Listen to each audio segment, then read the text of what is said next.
ভগবান শ্রীকৃষ্ণের 5টি পাওয়ারফুল মন্ত্র যা আপনাকে অবশ্যই জপ করা উচিত।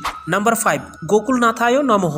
ভগবান শ্রীকৃষ্ণের এই মন্ত্রের দ্বারা ব্যক্তির মনের সমস্ত ইচ্ছা পূর্ণ হয় এবং এই মন্ত্র জপ করলে আর্থিক অবস্থার উন্নতি হয়।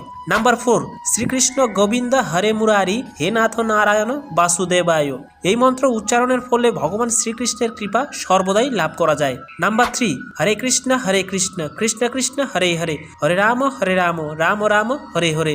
এই 16 নাম 32 অক্ষর বৈষ্ণব মন্ত্র।